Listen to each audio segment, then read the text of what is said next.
Le secteur de la maroquinerie, par lequel tant d'entreprises étrangères ont réussi, suscite aujourd'hui beaucoup de questions. Est-ce qu'on assiste à un ralentissement durable de la demande japonaise ou à une réorganisation des flux? Nicolas Villiger, à la tête de Longchamp au Japon, va nous aider à y voir plus clair.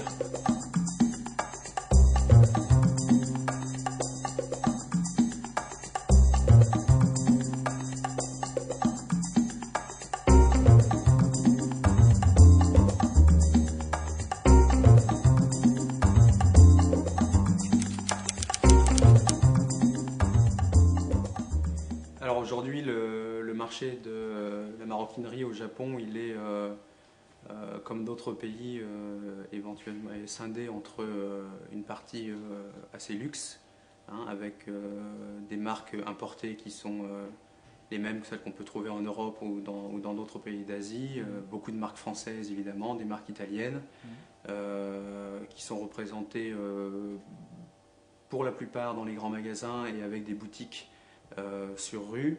Et ensuite, on a un certain nombre d'acteurs locaux qui là opèrent dans des segments de prix plus inférieurs, des marques sous licence, dans des secteurs de distribution qui vont être des supermarchés, des shopping malls ou de la vente par correspondance, catalogue, qui est un gros marché aussi au Japon, soit Internet, mais surtout encore catalogue papier. Aujourd'hui, on peut estimer que dans la catégorie des produits de luxe en maroquinerie, le marché a décru d'environ entre 12 et 14%, qui se traduit d'une part par une baisse de trafic, mais on a quand même vu beaucoup de gens dans les magasins. Les Japonais ne sont pas restés chez eux, donc la baisse de chiffre d'affaires c'est surtout vu au travers de la baisse du panier moyen d'achat. C'est-à-dire les gens ont continué d'acheter, mais des plus petites pièces. Alors bon, 2009, comme je vous l'expliquais, on a vraiment senti une transformation du comportement des consommateurs avec, je dirais, un mix d'opportunités et de challenges, mais globalement un consommateur qui reste avec l'envie d'acheter des marques. Ça se traduit également par un certain nombre de mutations en termes de distribution qui commençait à se mettre en place avant la crise. Ça n'a pas été une conséquence directe, mais je dirais que les Japonais ont été très très rapides à essayer de diversifier les modes de distribution.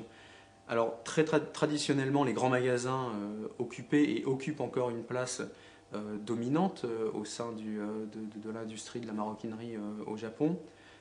Tout en sachant que la tendance sur ces 11 dernières années est à la baisse. Il y avait 350 department stores il y a une quinzaine d'années. Aujourd'hui, on en compte 270. Il y a des regroupements, donc les groupes deviennent beaucoup plus fusionnés, les magasins ferment. Donc la distribution monolithique des produits de luxe au Japon est en train de devenir un petit peu une vérité du passé. On a la montée en puissance de shopping mall, les outlets sur une partie un petit peu plus discountée.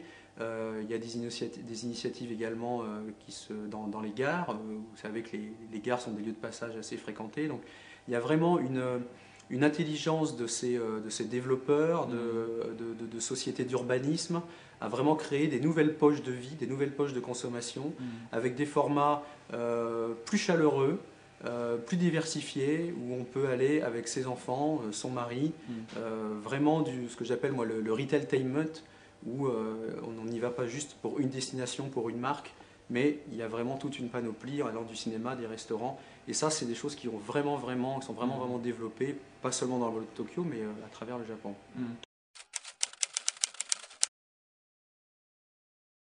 Alors au milieu de toutes ces mutations, c'est vrai que là c'est aux marques de luxe vraiment de voir comment elles peuvent s'adapter, comment elles peuvent répondre à ce marché, parce que je pense que la question qui est de dire ou de mettre en rapport luxe et image de marque et Internet, qui pendant de nombreuses années a été un petit peu un couple qui a semblé pas très heureux. Aujourd'hui, il n'y a plus une discussion qui a lieu d'être.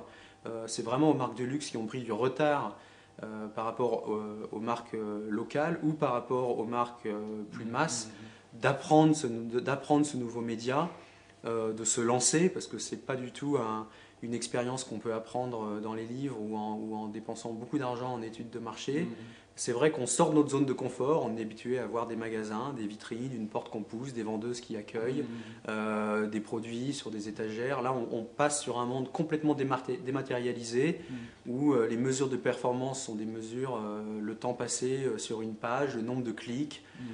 Donc c'est aussi un changement de culture au niveau des équipes marketing, au niveau des équipes commerciales. Et puis aussi être capable de faire le grand saut et de se dire que on devient forgeron en forgeant. Et je pense que c'est le consommateur japonais et le Japon en général est un marché qui ne peut que récompenser les initiatives et les prises de risques. Alors c'est vrai qu'aujourd'hui, avec l'apparition de ces nouveaux modes de distribution où on n'est plus forcément obligé d'avoir un flagship dans un beau quartier, où Internet, la vente par correspondance, la vente sur le téléphone portable peut permettre, avec des moyens capitalistiques un peu plus raisonnables, de faire des tests, d'essayer de pénétrer le marché sans avoir à investir très lourdement. Donc avec un beau produit et je dirais une stratégie de communication innovante ou originale, il y a de la place pour les nouveaux entrants. Le consommateur japonais est extrêmement curieux. Alors après, la différence entre démarrer et se développer, à un moment, effectivement, le department store va être incontournable. Il va falloir avoir quand même des points de vente comme vecteur d'image. Donc ça va demander quand même de l'investissement et un peu d'avoir les reins solides. En revanche, c'est moins difficile qu'il y a quelques années où il fallait soit passer par une joint venture, soit arriver déjà avec des sommes de cash assez importantes dès le départ.